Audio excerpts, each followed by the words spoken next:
Hi guys, and welcome to the Friday live training session with Tim and Mark from SeriousMarketersOnly.com. How's On a that? Thursday. We were sat here. Tim said to me, "How long we got left?" I went, 7 seconds left. He went, "Right, what are we talking about?" So yeah, Another well prepared fantastically today. well 7 planned, things for the prep. Sorry? another fantastically well planned event that we always put on. Hopefully, people will get massive amounts of value. And surprise, surprise, there's the first comment. Hi Donald. My day's now complete. Dear, waiting for us to turn See, the trouble is now when Donald doesn't actually post, "Hi guys, how you doing?" We're all gonna get worried about him. He's like, what's happened? What's happened? Have they been hit by another typhoon or a cyclone? Oh dear. We've got one constant in our life. Exactly.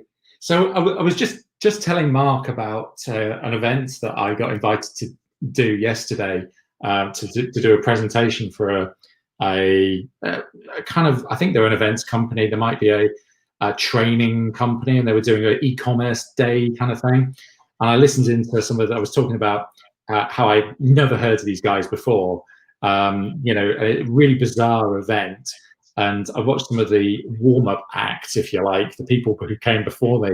And oh my sweet Jesus, what a pitch fest! And it made me realise that one, I was going to stand out like a fart in a lift when I actually did come to do my presentation, because I did zero pitch whatsoever. And these guys were going, 11th value of £11,997 plus VAT. Today only it's 995 plus VAT. And I was just like, wow, this is brutal. Do people still fall for that crap? And it makes me feel thankful actually of the way that Mark and I market. And it's like, if I had to do that day in, day out, I couldn't sleep at night. I really couldn't. It just reminded me of how the rest of internet marketing still works, and a lot of internet marketing still works with that kind of very aggressive, pitch intense setup and live presentations, and it's pretty ugly. And I don't know whether it's because new people come in, fresh meat as it were, come into the marketplace, and they discover this and they think that this is normal, and this is the right way to do it. So I really don't know. I'm baffled sometimes by it. And obviously Mark and I have both seen it all from the last 15 odd plus years of being in this industry. And like, we've seen every pitch. We've seen every bluster and bullshit bingo that you've ever seen when it comes to selling stuff. We've seen it all. We have. And it's like, I did an event in London back in 2012. In fact, it's almost 8 years ago today. It was the middle of May, or sometime in May 2012 in London. And I stood up, and it was 2 days event, and it was, thinking back now, nobody pitched, right? It was just information. It's actually where I met Mikey, and Sally. Met Sally there as well. So I did, and the last person on was Alex Jeffries, and he went into the full-on raise your hand if all the frosted thing that people got. So he got them raising their hands like automaton, right? And then at the back of the room, now go and sign up now. As you said, normally £6,000, today only £995. And not nightmares. I still look back and I cringe. And whenever I see him now, I know what's going to come. Yeah.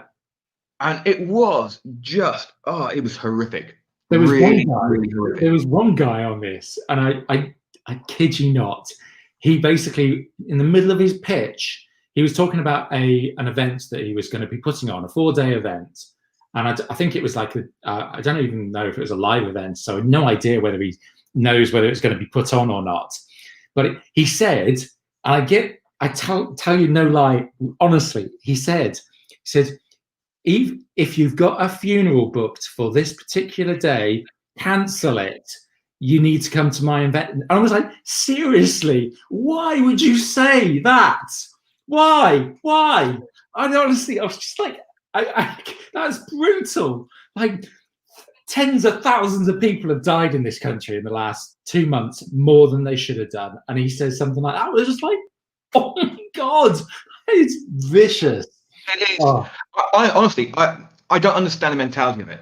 There no, must be somebody somewhere who said, right, if we go and hammer, really hammer. No, let's not give any value whatsoever. Let's do blind selling, so people don't really know what they're getting. We'll just talk about these amazing results we've had. We won't tell people how to do it, and they'll give us like 10 grand to get in there. It's honestly, I hate it. Really yeah. hate it. Show them the results, sell them the system. That's all it is. It's brutal. It's ugly, and I say the value that I hope I delivered at the end of it was hopefully a refreshing change. But who knows? It was a bizarre event, and I kind of maybe. No, everyone was saying, "Who's that weirdo who had nothing to sell? He can't be any good." Honestly, absolutely, like, yeah. Nothing to sell for 10 grand. How can he be any good? Well, that's it. And I don't know whether it's the I'm always looking to come across as genuine as possible, and it seems really weird saying that sentence, coming across as I'm either genuine or not. And it's like, it's not for me to decide whether I'm genuine or not. It's for everybody listening. But it's like, it's in the back of my head that I don't want to be known as that guy. So I'm always very conscious of it. I try not to do it. It's why when we get to the end of each live call, we go, oh yeah, I've just remembered, actually, if you're interested in our free group, go and sign up here, kind of thing. And it is genuinely a afterthought, and it's because Mark and I are looking to deliver. We're looking to help people answer people's questions.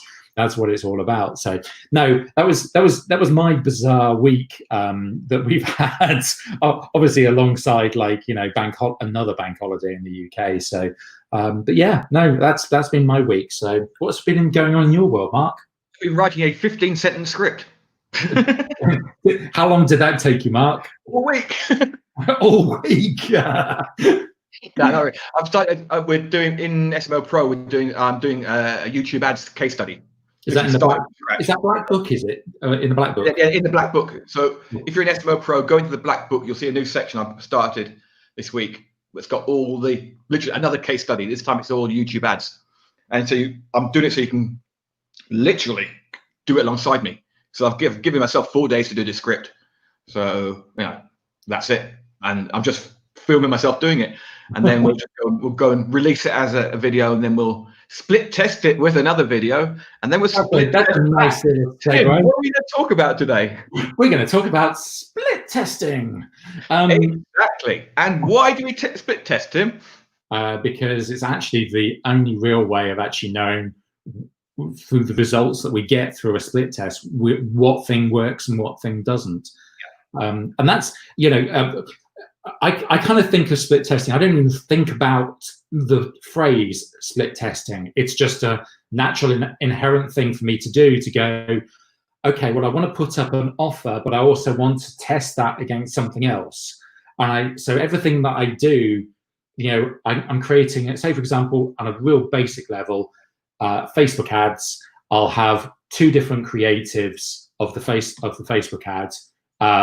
And I'll change either the image or have the same image on 2 of them, but different text, that kind of thing, or the different button that appears. Those are things I'm split testing. When I create a landing page, if I'm sending people to a landing page, I'll always make sure I have 2 versions. I have my current winner, and I'll also have a test of something else where I send a certain percentage of my audience to. For us, that's, it's just a natural thing for us to do. And I kind of almost forget about it. And the reason why we do it is because it's the only way of making consistent improvements to everything that we do, to improve click-through rate, improve conversion rate, to reduce our ad spend or our cost per acquisition. Those are the reasons why we do it, or to increase the average cart value. If we can show that one landing page creates more revenue than another one per visitor, then that's super important for us to continually to evolve what we're doing. So yeah, everything that we do day by day is a split test. It's interesting because we all talk about, okay, if we can get an increase of 1% on our conversion rate, that 1% is not 1% increase. No. It's massive amount. Well, not massive, but it's a considerable amount.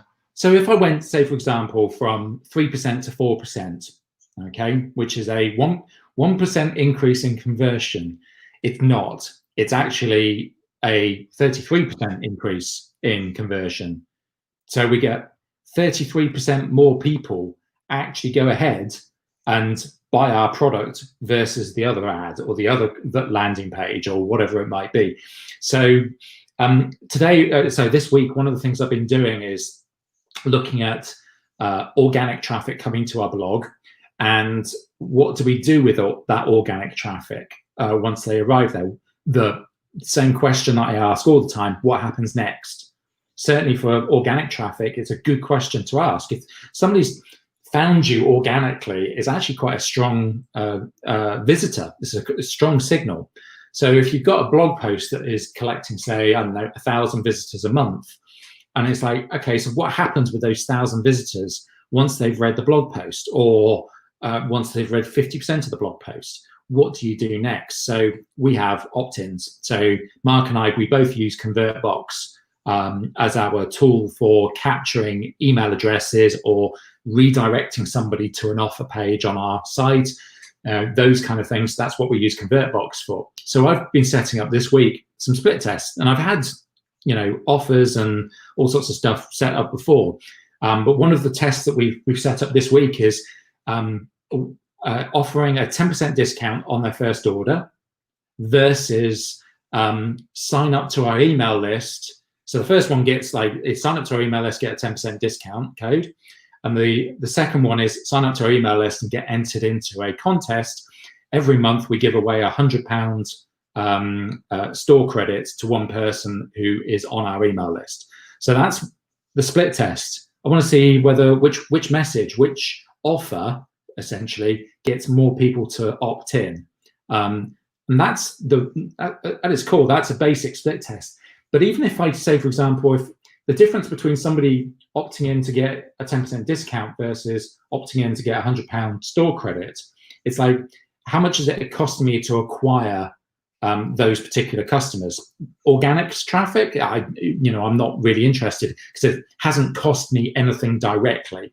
However, once I've figured out which one gets the most amount of opt-ins, well, why not just create an advert that drives traffic to that blog post that then gets those opt-ins? And is it going to get a better opt-in rate than just sending them directly to a squeeze page? Again, another split test. So those are the things that you kind of have to consider and look at when you're looking at trying to fill in those holes, plug the holes in your holy bucket of water. It's like, each time you kind of go into the data and go, okay, we've got this pocket of traffic, got this pocket of an audience that is just disappearing, is flittering away. What can we do to capture some of those people before they flitter away?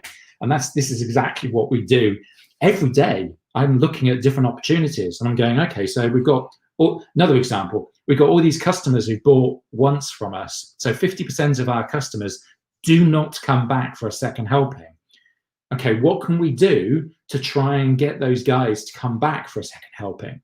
How can we do that quickly and efficiently? How can we do that?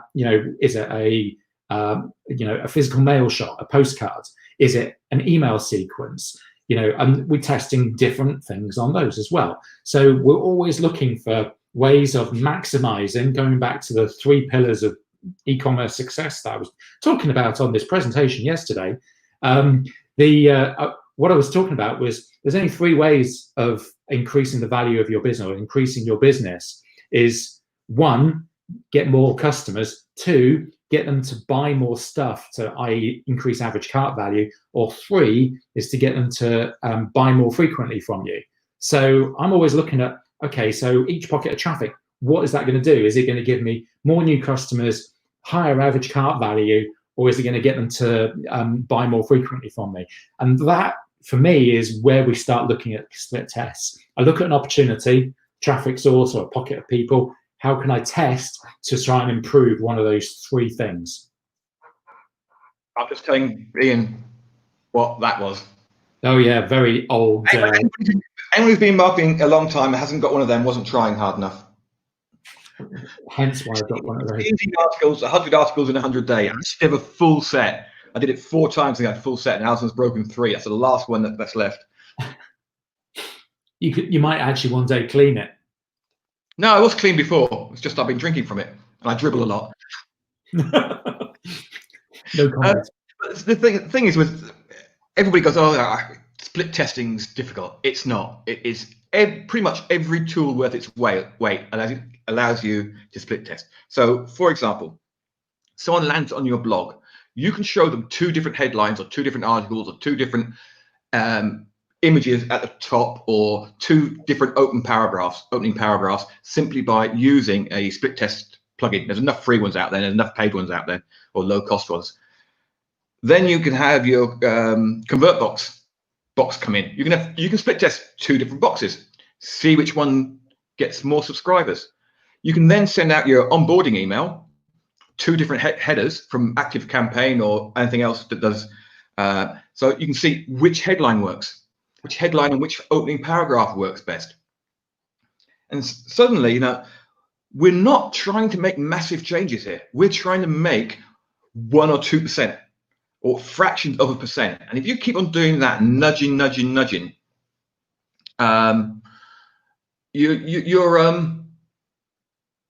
you're getting closer and closer and closer. I saw that as well. I saw the comment as well.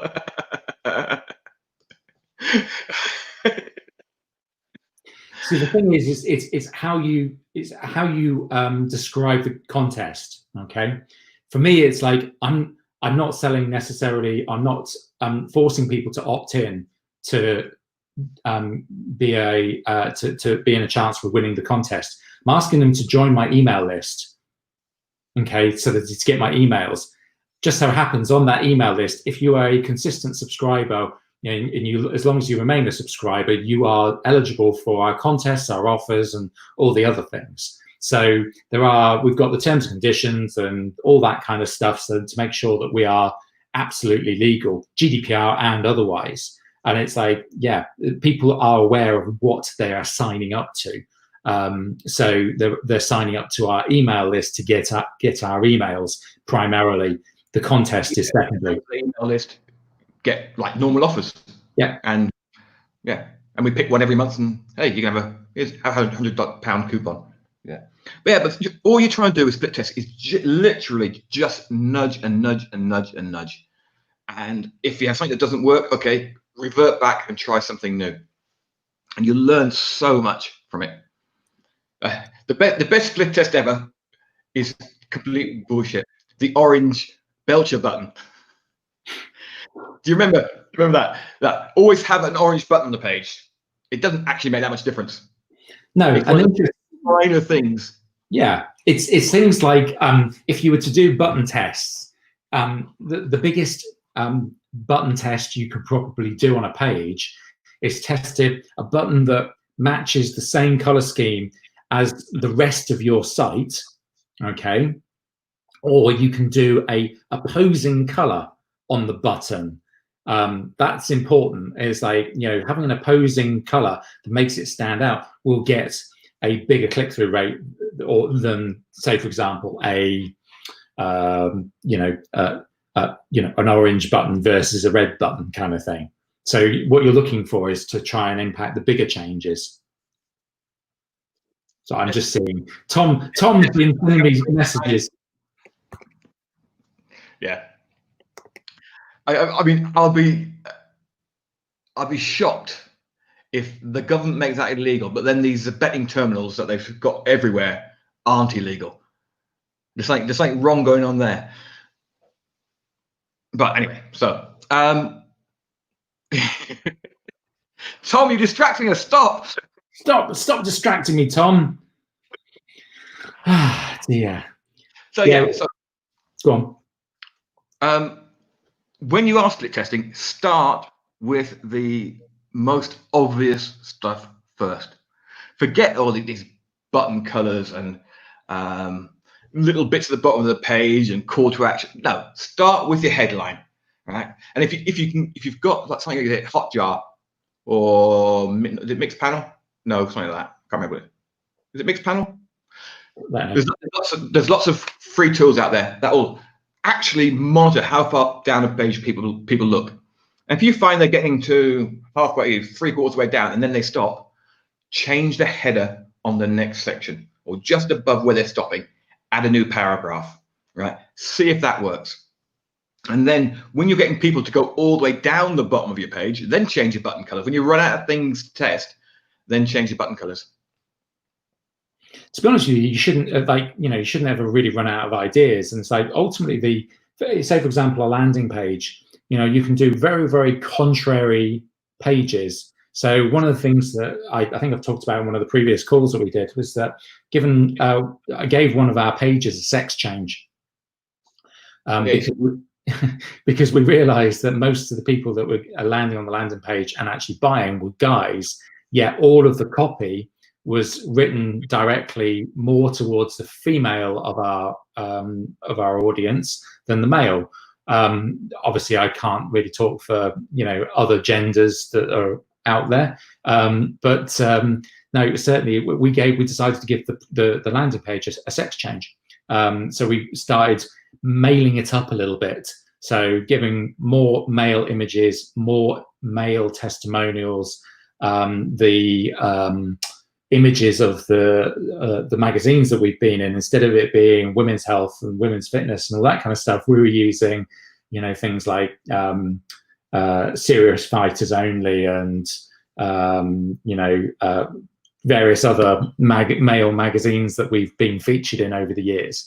So to mail it up, and that actually made a significant difference to our conversion rate. So it's things like that where you suddenly realize, oh Christ, yeah, we should be testing the direction of the copy and like the images which we use, whether it is more of a male audience or a female audience. So stuff like that, which is kind of simple to split test. If you've got a landing page builder, or if you're using any sort of software to deal with content and create your landing pages, they should have a split testing function. I don't use ClickFunnels anymore. I don't use lead pages. I use Zipify pages for all of our stuff. And all of that means that I've still got it's actually got a better split testing functionality on Zipify pages than it does on ClickFunnels. Same with ConvertBox. It gives you the ability to split test a bunch of different stuff. Klaviyo that I use for email headlines and all those kind of things. Again, your ability to split test very, very easily. So yeah, there's plenty of different ways you can do it. One of the first things I'm doing when I'm running the YouTube ads is the first test is going to be desktop versus mobile. Let's see which works best. Then it will be placing it on channels versus placing it on individual videos. So just really simple stuff. Just see what works. And in the end, you'll probably find we're running a load of videos to desktop for channels. And it will be the ad with the live stock photos or live stock video underneath rather than slideshow type things. No idea yet until we test it.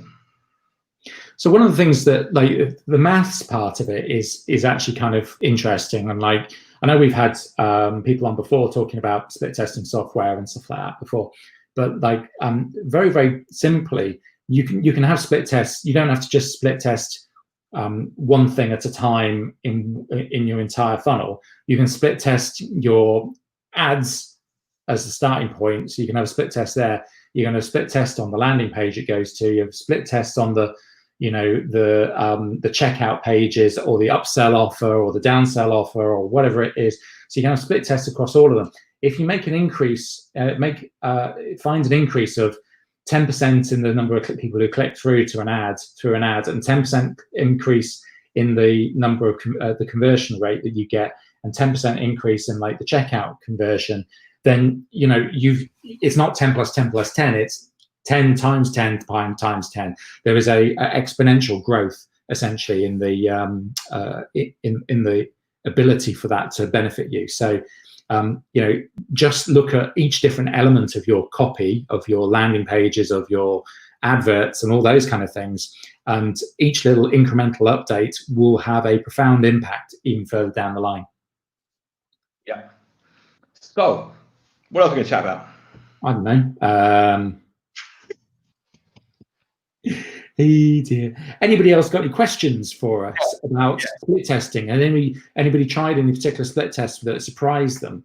Those are the kind of things that are kind of interesting for us to sort of discuss. The other things I've been doing during this week is I spent mostly over the weekend having a really, really deep think about marketing and what to actually focus on. And I've published 2 videos, so if you're in the foundation, just go and have a look at the video in there, and if you're in the program, look at the video in there.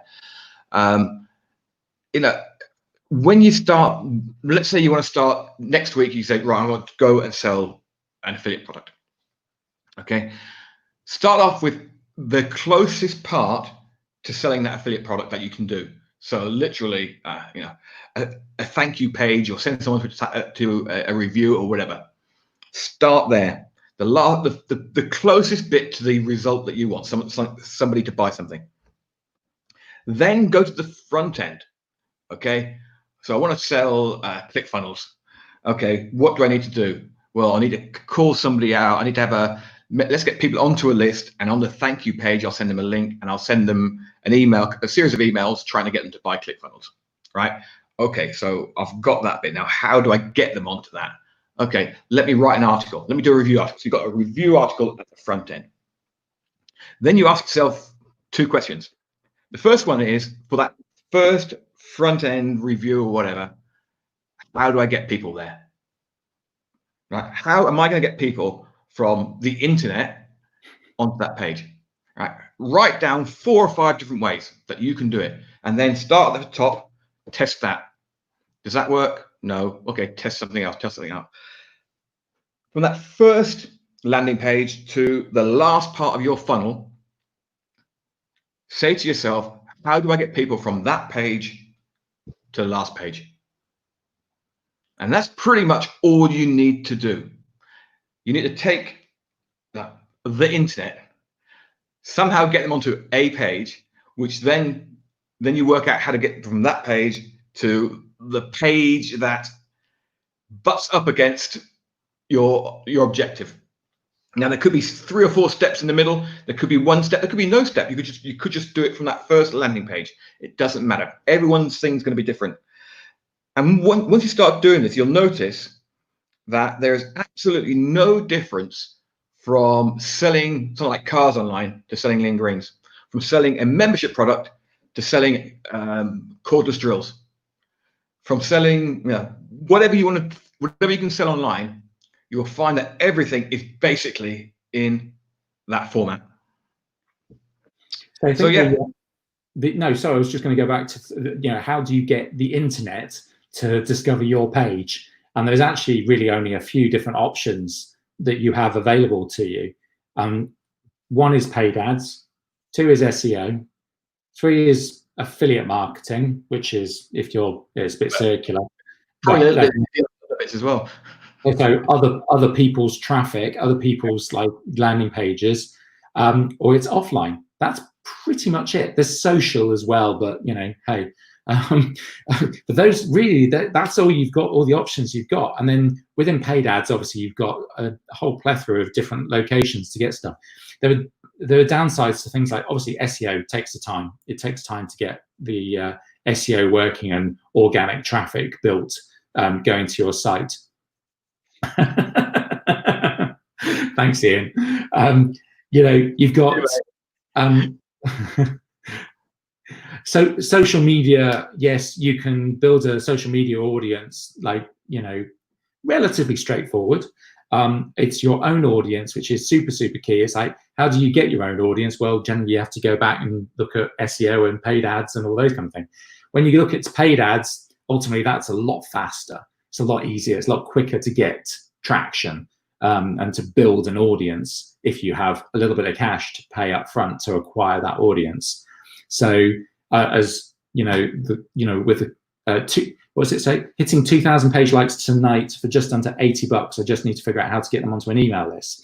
So yeah, that's the next bit. It's okay. So once you've got access to that audience, whether it's through a Facebook page or a Facebook group or whatever it might be, very, very simply, all you need to do is, make them an offer of why they need to get onto your email list. So, give them something for free, give them a discount code, that kind of stuff gives them a great way of actually getting somebody onto an email list.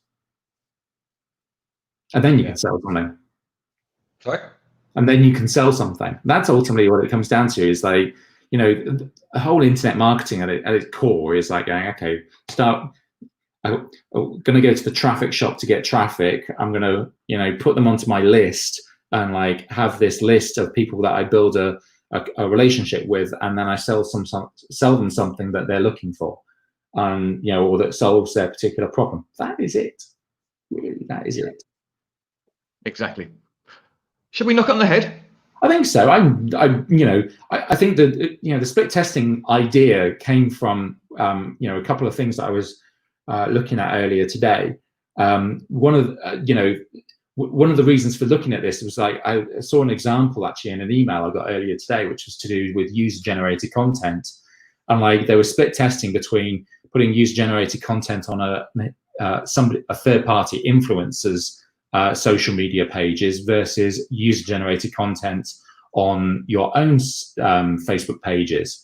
So for the uninhibited, the ones who don't know what user-generated content, that's basically like testimonials, reviews, all that kind of stuff.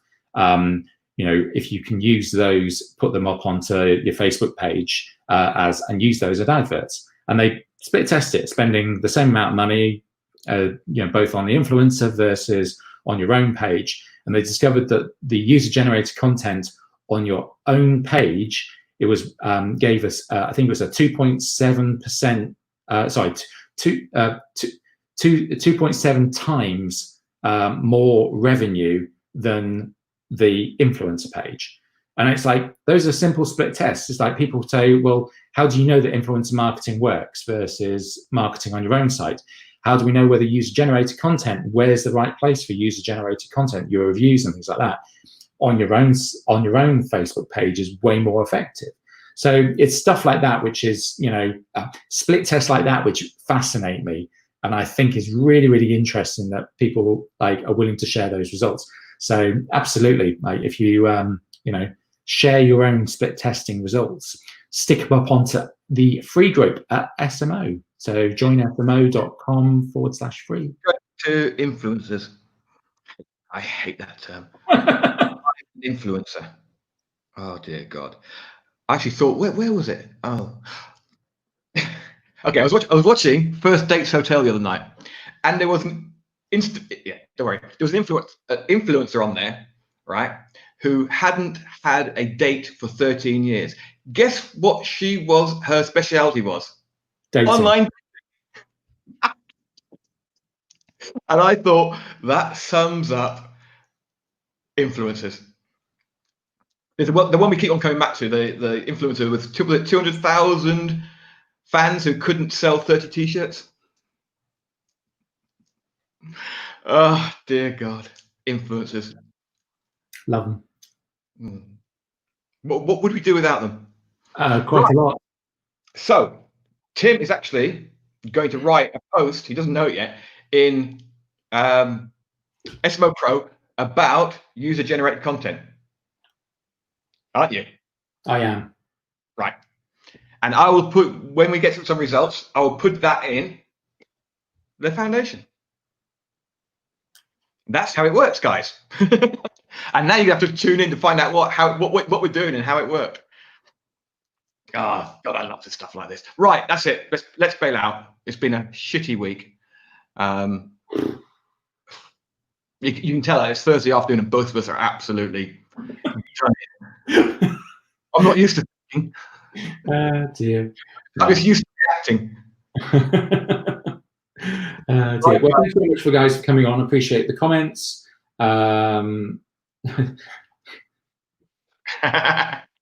It must have been very old email. Yes.